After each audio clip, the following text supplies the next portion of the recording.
हिंदी साहित्य संपूर्ण घटना चक्र क्विक रिवीजन विद आरती शर्मा। दोस्तों, आपको मेरा चैनल पसंद आए तो इसे लाइक करें, शेयर करें, सब्सक्राइब करें। साथ ही साथ मेरे वीडियोस के अगले नोटिफिकेशंस को पाने के लिए बेल आइकन को प्रेस करें। दोस्तों, आज हम करेंगे घटना चक्र का पार्ट 167, ठीक है, यानी 167। ठीक, तो देखते हैं दोस्तों अपना अगला प्रश्न अपने पार्ट 167 का। ठीक है, तो ध्यान दे दोस्तों, प्रश्न है हिंदी भाषा के उद्भव और विकास का सही क्रम चुनिए। ठीक है, तो हिंदी भाषा के उद्भव और विकास का सही क्रम चुनना है। इसका सही उत्तर है दोस्तों ऑप्शन ए। ठीक है, संस्कृत, पाली, प्राकृत, अपभ्रंश, सौरसेनी, पश्चिमी हिंदी, फिर खड़ी बोली। ठीक है, तो ये हिंदी भाषा के उद्भव और विकास का सही क्रम है। ठीक है, क्या है? संस्कृत, पाली, प्राकृत, अपभ्रंश, सौरसेनी, पश्चिमी हिंदी, खड़ी बोली। ठीक है, ध्यान रखेंगे दोस्तों। देखते हैं प्रश्न की व्याख्या, गौर करेंगे। हिंदी की आदि जननी, आदि यानी शुरुआती, उद्भव। ठीक है, तो हिंदी की आदि जननी संस्कृत है। कौन सी लैंग्वेज है? संस्कृत। ठीक है, संस्कृत, पाली, प्राकृत भाषा से होती हुई, जो संस्कृत लैंग्वेज है वो पाली प्राकृत भाषा से होती हुई अपभ्रंश तक पहुंचती है। ठीक है, फिर अपभ्रंश अवहट्ट से, उसके बाद अपभ्रंश जो भाषा है वो अवहट्ट से गुजरती हुई प्राचीन यानी प्रारंभिक हिंदी का रूप लेती है। ठीक है दोस्तों, विशुद्धतः हिंदी भाषा के इतिहास का आरंभ अपभ्रंश से माना जाता है। ठीक है, तो सबसे पहले शुरुआत कहाँ से हुई? संस्कृत लैंग्वेज से। ठीक है, संस्कृत, फिर पाली, प्राकृत, अपभ्रंश, ठीक, फिर अपभ्रंश से अवहट्ट, ठीक, फिर पश्चिमी हिंदी, फिर सौरसेनी हिंदी, पश्चिमी हिंदी, फिर खड़ी बोली। ठीक है, तो इस तरह से अस्तित्व में आई। विशुद्ध रूप जो है हिंदी भाषा के इतिहास का, वह अपभ्रंश से आरंभ माना जाता है। ठीक है दोस्तों, ध्यान रखेंगे। हिंदी का विकास क्रम है दोस्तों, देखते हैं। संस्कृत, पाली, प्राकृत, अपभ्रंश, सौरसेनी, पश्चिमी हिंदी, फिर खड़ी बोली। खड़ी बोली वो लैंग्वेज है जिसे आप स्क्रीन पर देख रहे हैं। ठीक है, तो यानी कि जैसे जैसे समय में परिवर्तन आया, ठीक, वैसे वैसे भाषा में भी परिवर्तन आता गया। ठीक दोस्तों, भाषा जटिल से सरल की ओर बढ़ती चली गई। ठीक, तो देखते हैं अगले अन्य महत्वपूर्ण तथ्य, गौर करेंगे दोस्तों अन्य महत्वपूर्ण तथ्यों पर। ठीक है, हिंदी विश्व की लगभग 3000 भाषाओं में से एक भाषा है। ठीक है, तो विश्व की लगभग 3000 भाषाएं हैं, जिनमें से एक भाषा है हिंदी। ठीक, आकृति या रूप के आधार पर हिंदी कैसी भाषा है? वियोगात्मक या विश्लिष्ट भाषा है। कैसी? वियोगात्मक या विश्लिष्ट भाषा है। ठीक है, यहाँ वियोगात्मक से क्या अभिप्राय है? यानी कि रूप रचना में सरल, वियोगात्मक में रूप रचना में सरल और वाक्य रचना में जटिल। ठीक है, तो ये हो गया हमारा वियोगात्मक। और विश्लिष्ट की अगर बात करें दोस्तों, तो विश्लिष्ट होती है स्पेसिफिक लैंग्वेज, यानी कि जो अलग हो गई हो, जो किसी से मिली ना हो, यानी कि एक विशिष्ट है। ठीक है, तो वियोगात्मक में जिसे हम डिस्कनेक्टिव लैंग्वेज कहते हैं अंग्रेजी में, और विश्लिष्ट को हम स्पेसिफिक लैंग्वेज कहते हैं। ठीक है, तो हिंदी विश्व की लगभग 3000 भाषाओं में से एक भाषा है। आकृति या रूप के आधार पर हिंदी वियोगात्मक या विश्लिष्ट भाषा है। ठीक है, देखते हैं अगला बिंदु, भाषा परिवार। अगर हम बात करें भाषा परिवारों की, तो इसके आधार पर हिंदी किस परिवार की भाषा है दोस्तों? तो भारोपीय परिवार की भाषा है। किसकी? भारोपीय परिवार, यानी कि भारत और यूरोप की जो भाषाएं हैं उनको मिलाकर बना है भारोपीय परिवार। ठीक, तो ये बहुत ही एक नंबर का क्वेश्चन है ये कि हिंदी किस परिवार की भाषा है, तो आप बताएंगे भारोपीय परिवार की। ठीक है दोस्तों, देखते हैं भारत में 4 भाषा परिवार हैं। ठीक है, भारत में 4 भाषा परिवार हैं। कौन कौन से? भारतीय, द्रविड़, ऑस्ट्रिक व चीनी तिब्बती आदि। ठीक है, भारतीय, द्रविड़, ऑस्ट्रिक। ऑस्ट्रिक को दोस्तों हम ऑस्ट्रो एशियाटिक के नाम से भी जानते हैं, ऑस्ट्रो एशियाटिक के नाम से भी जानते हैं ऑस्ट्रिक को। ठीक है, और चीनी, तिब्बती, बर्मा, ये 3 एक भाषा का परिवार है। तो ये 4 परिवार हैं भाषा के। इसके अलावा विश्व स्तर पर इससे ज़्यादा भाषा परिवार हैं, लेकिन अगर हम बात करें दोस्तों भारत की तो केवल 4 भाषा परिवार हैं। कौन से? भारोपीय, द्रविड़, ऑस्ट्रिक, चीनी व तिब्बती। ठीक है, अब हम बात करते हैं दोस्तों भारोपीय परिवार, भारोपीय भाषा परिवार। तो इसके अंतर्गत आती हैं दोस्तों संस्कृत, असमिया, हिंदी, गुजराती, कश्मीरी, सिंधी। ठीक है, कौन कौन सी? ध्यान से देखें। भारोपीय भाषा परिवार के अंतर्गत आती है संस्कृत, मैं थोड़ा लिख देती हूँ शॉर्ट में, संस्कृत। ठीक है, असमिया, ठीक, असमिया, हिंदी, गुजराती। ठीक है, फिर हो गई हमारी कौन सी? कश्मीरी यानी कि पहाड़ी हिंदी। ठीक है, कश्मीरी। ठीक, और इसके अलावा कौन सी है? सिंधी। ठीक है, सिंधी जो कि ब्राह्मण अपभ्रंश की उपभाषा है, सिंधी। ठीक है, ध्यान रखेंगे। तो ये हो गई हमारी भारोपीय परिवार की भाषा। ठीक, देखते हैं दोस्तों, अब एक बात और जान लें। भारोपीय परिवार की भाषा के अंतर्गत जो भारोपीय परिवार की भाषा है ये लगभग 73%, कितने? 73% जो है बोली जाती है। ठीक है, 73% बोली जाती है, ध्यान रखेंगे। इसके बाद है दोस्तों द्रविड़। कौन सी? द्रविड़। ठीक है, द्रविड़ भाषा परिवार। तो द्रविड़ भाषा परिवार में कौन कौन सी आ जाएंगी? इसके अंतर्गत आ जाएंगी दोस्तों कौन सी? 4। ठीक है, 4 कौन कौन सी हो गई? तमिल, तेलुगु, कन्नड़ और मलयालम। तमिल, ठीक है, ध्यान रखें, तमिल, तेलुगु, ठीक है, कन्नड़ और मलयालम। ठीक, मलयालम ध्यान रखेंगे, मलयालम। ठीक है, तो ये आ गई द्रविड़ लैंग्वेज के अंतर्गत। द्रविड़ यानी कि दक्षिण भारत की जो लैंग्वेज है। ठीक है, ध्यान रखेंगे दोस्तों। तो ये द्रविड़ एक भाषा परिवार है भारत का। ठीक है, जो कि दक्षिण भारत का है। इसमें 4 उपभाषाएं आती हैं। कौन कौन सी? तमिल, तेलुगु, कन्नड़ और मलयालम। ठीक, ध्यान रखेंगे। देखते हैं अगला भाषा परिवार कौन सा है? ऑस्ट्रिक। ठीक है, ऑस्ट्रिक है। तो ऑस्ट्रिक ध्यान रखेंगे। ऑस्ट्रिक को हम अंग्रेजी में, ठीक है, एक अन्य नाम से भी जानते हैं। दूसरा इसका नाम है दोस्तों ऑस्ट्रो एशियाटिक। ठीक है, ऑस्ट्रो एशियाटिक, ध्यान रखें। तो दोनों में से कोई भी नाम आए आप समझ लेना, दोनों एक ही भाषा परिवार हैं। ऑस्ट्रिक भाषा परिवार या फिर ऑस्ट्रो एशियाटिक भाषा परिवार। ठीक है, तो ये कहाँ, इसके अंतर्गत कौन से समूह आते हैं? ठीक है, तो इसके अंतर्गत पहले तो ये समझ लें कितने % लोग बोलते हैं। तो 1.3% यानी 1.3% लोग बोलते हैं।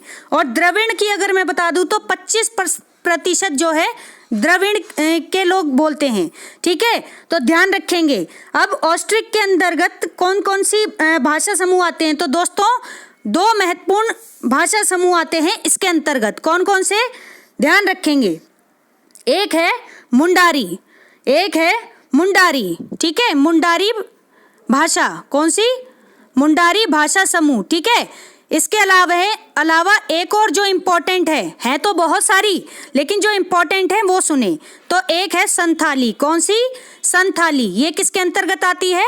ऑस्ट्रो एशियाटिक यानी कि ऑस्ट्रिक भाषा परिवार के अंतर्गत। कौन सी 2 लैंग्वेज? मुंडारी और संथाली। ठीक है, ध्यान रखेंगे। और 1.3 यानी 1.3% लोग इसे बोलते हैं भारत के अंदर। ठीक, इसके अलावा अब हम देखेंगे दोस्तों चौथा भाषा परिवार, चौथा भाषा परिवार कौन सा है? चीनी तिब्बती, चीनी और तिब्बती। ठीक है, अगर आपने मेरे पिछले वीडियो देखे हैं तो चीनी, तिब्बती और बर्मा, ठीक है, बर्मा, ठीक है, ध्यान रखें। इन तीनों की भाषा कौन सी है? चीनी है। कौन सी? चीनी। इस परिवार की भाषा है चीनी भाषा, ठीक है। और ध्यान रखें दोस्तों, चीनी तिब्बती भाषा परिवार, ठीक है, इसकी भाषा, इसको बोलने वाले जो लोग हैं भारत में कितने हैं? 0.7%, यानी कि 0.7% लोग इसको बोलते हैं। ये बात ध्यान रखेंगे। और ये कहाँ पर बोली जाती है? तो भारत के पूर्वोत्तर प्रदेश में बोली जाती है मुख्य रूप से। भारत के पूर्वोत्तर देश, तो भारत के पूर्वोत्तर देश से क्या अभिप्राय है? तो दोस्तों ध्यान रखें, असम, त्रिपुरा, मिजोरम, नागालैंड, मणिपुर, मेघालय, अरुणाचल प्रदेश, ठीक है। कहाँ कहाँ पे? एक बार ऐसे ही देखें, ठीक है। ऑस्ट्रिक, मैं शॉर्ट में लिख रही हूँ, ठीक। तो ऑस्ट्रिक या फिर ऑस्ट्रो एशियाटिक कहाँ कहाँ बोली जाती है? भारत के पूर्वोत्तर क्षेत्र में। पूर्वोत्तर शब्द को ध्यान रखेंगे।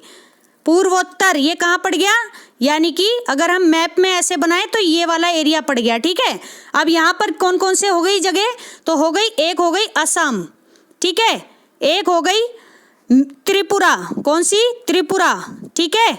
इसके बाद एक हो गई मिजोरम, मिजोरम, ध्यान रखें, मिजोरम, ठीक है। फिर हो गई नागालैंड, नागालैंड में भी बोली जाती है, ठीक है, नागालैंड। इसके बाद हो गई मणिपुर, मणिपुर, ठीक है, मणि से याद रखें, मणिपुर, ठीक। फिर इसके बाद है मेघालय, कौन सा? मेघालय, ठीक है। फिर है दोस्तों अरुणाचल प्रदेश, ठीक है, अरुणाचल प्रदेश, ध्यान रखेंगे। तो ये सारी जगह हैं जहाँ पर कौन सी भाषा पर, ये सभी जगह हैं जहाँ पर किस भाषा परिवार की भाषा बोली जाती है? तो ऑस्ट्रिक या फिर ऑस्ट्रो एशियाटिक भाषा परिवार की भाषा, ठीक। असम, त्रिपुरा, मिजोरम, नागालैंड, मणिपुर, मेघालय और अरुणाचल प्रदेश, ठीक है। और इनकी भाषा कौन सी है? तो भाषा की अगर बात करें दोस्तों, इस भाषा परिवार की भाषा है नागा, मिजो, महार, मणिपुरी, तांगखुल, खासी, दफला, चंबा, बोडो, तिब्बती, लद्दाखी, लेनिया और आओ, ठीक है। तो ध्यान रखें, नागा याद रखेंगे आप, इसमें बोडो को भी याद रखेंगे आप, ठीक, मणिपुरी को भी याद रखेंगे और तिब्बती, लद्दाखी, ये सारी तो हैं ही फिर, ठीक है। तो नागा और बोडो तो बहुत ज़्यादा इंपॉर्टेंट हैं। कहाँ पर बोली जाती हैं? किस भाषा परिवार की भाषा है? तो ऑस्ट्रिक भाषा परिवार की, ठीक है, ध्यान रखें, ज़रूरी बात है दोस्तों। तो इस तरह से दोस्तों हमने भारत में 4 भाषा परिवार पढ़े। कौन कौन से? एक भारोपीय, एक द्रविड़ भाषा परिवार, एक ऑस्ट्रिक यानी कि ऑस्ट्रो एशियाटिक भाषा परिवार, इसके अलावा चीनी तिब्बती भाषा परिवार, ठीक है। तो चीनी तिब्बती भाषा परिवार, ये 4 भाषा परिवार हैं हमारे भारत के अंतर्गत, ठीक है, ध्यान रखेंगे। अब देखते हैं अगला बिंदु। भारत में बोलने वालों के प्रतिशत के आधार पर भारोपीय भाषा परिवार सबसे बड़ा भाषा परिवार है। सबसे बड़ा क्यों? क्योंकि 73%, 73% जनसंख्या जो है वो भारोपीय परिवार की भाषा बोलती है, ठीक है, ध्यान रखें। भाषाएं कौन कौन सी हैं मैंने अभी आपको बता दिया है, ठीक। देखते हैं अगला बिंदु।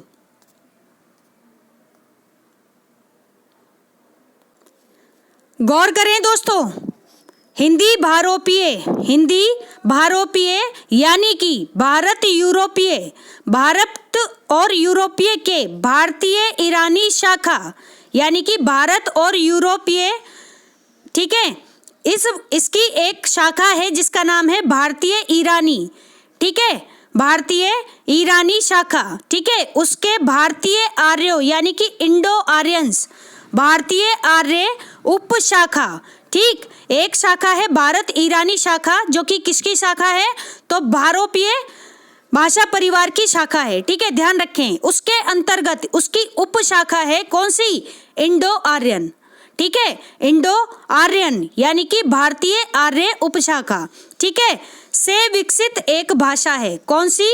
हिंदी भारोपीय भाषा परिवार की भाषा, ठीक है। हिंदी जो है विकसित भाषा है किसकी? भारोपीय परिवार की भाषा से, ठीक है। भारोपीय यानी कि भारत यूरोपीय के भारतीय ईरानी शाखा की उपशाखा यानी भारतीय आर्य यानी इंडो आर्यन उपशाखा से विकसित है। क्या? हिंदी लैंग्वेज, ठीक है, हिंदी लैंग्वेज। तो ध्यान रखेंगे दोस्तों, बहुत ही इंपॉर्टेंट बात है ये। देखते हैं प्रश्न, ध्यान दें दोस्तों। हिंदी में अधिकांश शब्द किस भाषा से आए हैं? तो ऑप्शन ए संस्कृत भाषा से आए हैं। संस्कृत में भी दो तरह की भाषाएं थी दोस्तों, ठीक है। एक थी वैदिक संस्कृत, कौन सी? वैदिक संस्कृत, वाह, ठीक है, वैदिक संस्कृत, और एक थी लौकिक संस्कृत, ठीक है। वैदिक संस्कृत और लौकिक संस्कृत, ध्यान रखें, लौकिक संस्कृत, वैदिक, ये दो हैं संस्कृत भाषा में भी। देखते हैं, तो जो हिंदी में अधिकांश शब्द आए हैं वो किससे आए हैं? संस्कृत भाषा से आए हैं, ठीक है। और संस्कृत लैंग्वेज विश्व की सबसे पुरानी भाषा है, ठीक है। और कहा जाता है कि विश्व की पहली भाषा, ऋग्वेद में संस्कृत के सूत्र मिले हैं, ठीक है। तो ध्यान रखें, ऋग्वेद संस्कृत भाषा की पहली पुस्तक मानी गई है विश्व स्तर पर, ठीक। अगला प्रश्न है दोस्तों, ध्यान दें, हिंदी किस परिवार की भाषा है? तो हिंदी ऑप्शन बी भारोपीय परिवार की भाषा है। भारोपीय परिवार यानी भारत और यूरोपीय परिवार, ठीक है, ध्यान रखेंगे, भारत और यूरोपीय भाषा परिवार, ठीक है दोस्तों। तो हिंदी भारोपीय परिवार की भाषा है। अगला प्रश्न है, ध्यान दे दोस्तों, बनारसी किसकी उपबोली है? बनारसी किसकी उपबोली है? तो दोस्तों यहाँ पर ऑप्शन में नहीं दिया गया है, ठीक है। देखते हैं व्याख्या, ठीक। तो यहाँ ऑप्शन देख लेते हैं, बुंदेली, बघेली, छत्तीसगढ़ी या फिर कन्नौजी, इनमें से किस भाषा परिवार की किसकी उपबोली है बनारसी? तो देखते हैं व्याख्या। ध्यान दें दोस्तों, बिहार के शाहाबाद जिले के भोजपुर गांव के नाम पर, भोजपुर गांव के नाम के आधार पर ही भोजपुरी बोली का नाम पड़ा है। तो बिहार का एक जिला है जिसका नाम है शाहाबाद, ठीक, उसका एक गांव है भोजपुर गांव, ठीक है, जिसके नाम के आधार पर भोजपुरी बोली का नाम पड़ा है, ठीक है।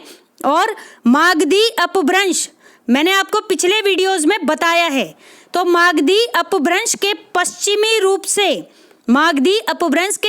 रूप से विकसित इस बोली का क्षेत्र क्या क्या है? बनारस, जौनपुर, मिर्जापुर, गाजीपुर, बलिया, गोरखपुर, देवरिया, आजमगढ़, बस्ती, शाहाबाद, चंपारण, सारण तथा आसपास के कुछ क्षेत्र हैं, ठीक है। तो मागधी अपभ्रंश के पश्चिमी रूप से विकसित भोजपुरी बोली का क्षेत्र जो है दोस्तों, वो बनारस, जौनपुर, मिर्जापुर, गाजीपुर, बलिया, गोरखपुर, देवरिया, आजमगढ़, बस्ती, शाहाबाद, चंपारण, सारण तथा आसपास के कुछ क्षेत्र में बोली जाती है, ठीक है, ध्यान रखें। हिंदी प्रदेश की बोलियों में भोजपुरी बोलने वाले सबसे अधिक लोग हैं, ठीक है। हिंदी प्रदेश की जो बोलियां हैं उनमें सबसे ज़्यादा भोजपुरी बोली जाती है। अतः स्पष्ट है कि बनारसी किसकी उपबोली है? तो भोजपुरी की उपबोली है बनारसी, ठीक है, ध्यान रखें, जो कि विकल्प में नहीं दिया गया, ठीक। उत्तर प्रदेश माध्यमिक शिक्षा सेवा चयन बोर्ड ने अपनी संशोधित उत्तर कुंजी में इस प्रश्न का उत्तर गलत बताते हुए इसे मूल्यांकन से ही बाहर कर दिया, ठीक है। तो प्रश्न का सही उत्तर है दोस्तों, बनारसी भोजपुरी की उपबोली है, ठीक है। अन्य महत्वपूर्ण तथ्य हैं दोस्तों, ध्यान देंगे, देखते हैं।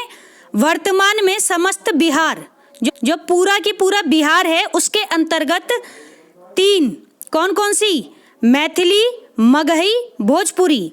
मैथिली, मगही, भोजपुरी क्षेत्रों में साहित्य भाषा के रूप में हिंदी का ही प्रचलन है, हिंदी का ही प्रचलन है। लेकिन इससे यह परिणाम नहीं निकाला जा सकता कि बिहारी बोलियों की उत्पत्ति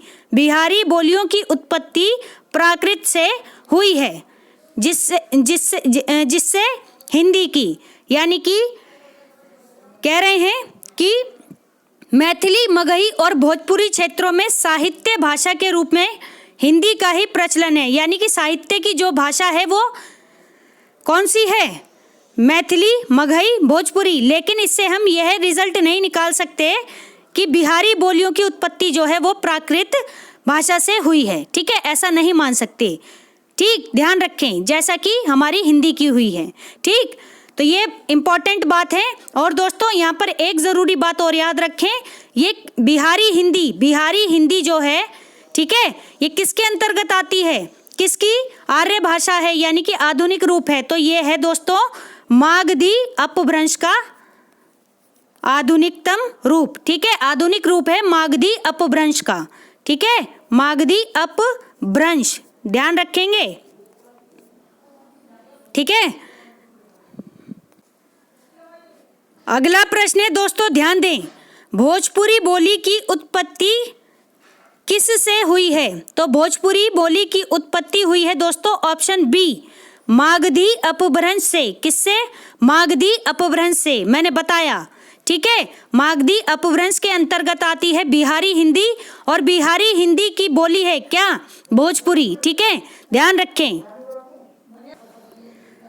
अगला प्रश्न है, ध्यान देंगे दोस्तों, इनमें से कौन सा कथन गलत है? ठीक है, ये बताना है। तो ऑप्शन बी जो है वो गलत है। क्या है ऑप्शन बी? रूप रचना की दृष्टि से बोली पूर्णतः विकसित होती है, यह कथन बिल्कुल गलत है। ठीक है, रूप रचना की दृष्टि से बोली पूर्णतः विकसित होती है, यह कथन गलत है। बाकी देखते हैं कथन जो कि सही हैं। तो ऑप्शन ए देखेंगे, विकसित तथा प्रयोग क्षेत्र की दृष्टि से बोली का रूप भाषा से बहुत छोटा है। यानी भाषा व्यापक शब्द है दोस्तों, और बोली जो है वह क्या है? संकुचित है। ठीक है, यानी कि भाषा के अंतर्गत बोली आती है। ठीक, फिर है बोली दैनंदिन व्यवहार होने वाली घरेलू अभिव्यक्ति का माध्यम है। ठीक है, यानी कि हम दैनिक जीवन में जिस भाषा का प्रयोग करते हैं उसे हम क्या कहते हैं? बोली कहते हैं। क्या कहते हैं? बोली। ठीक है, घरेलू अभिव्यक्ति के लिए। ठीक, इसके अलावा विभाषा बोली का विकसित रूप है। विभाषा क्या है? बोली का विकसित रूप है। ठीक, देखते हैं प्रश्न की व्याख्या। ध्यान देंगे दोस्तों, विकल्प बी का कथन गलत है। बोली भाषा का क्षेत्रीय रूप है। किसका क्षेत्रीय रूप है? भाषा का क्षेत्रीय रूप है, जो अपने सीमित क्षेत्र में, ठीक है, सीमित क्षेत्र में, यानी कि बोली का क्षेत्र कैसा होता है? सीमित होता है। और भाषा का क्षेत्र कैसा होता है? असीमित होता है, व्यापक होता है, विस्तृत होता है। ठीक है, बड़े लेवल पर होती है भाषा। फिर है सीमित क्षेत्र में दैनिक जीवन के नित्य व्यवहार में, यानी कि नित्य जो हमारे रोजमर्रा की जिंदगी के जो व्यवहार हैं उसमें प्रयुक्त होती है क्या? बोली। ठीक है, यह भाषा का अल्प विकसित, अल्प का मतलब होता है कम। ठीक है, अल्प विकसित रूप होती है क्या? बोली। ठीक है, तो ध्यान रखेंगे बोली कैसी होती है?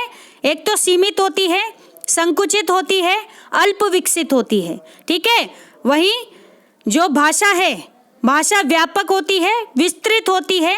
ठीक है, और बहुविकसित होती है। ठीक है, ये बात ध्यान रखेंगे दोस्तों। तो दोस्तों हमारा आज का ये वीडियो यहीं समाप्त होता है। Thanks for watching. अगर आपको मेरे वीडियोस पसंद आ रहे हैं तो इन्हें लाइक करें, शेयर करें, मेरे चैनल को सब्सक्राइब करें। साथ ही साथ मेरे वीडियोस के अगले नोटिफिकेशंस को पाने के लिए बेल आइकन को प्रेस करें। धन्यवाद दोस्तों।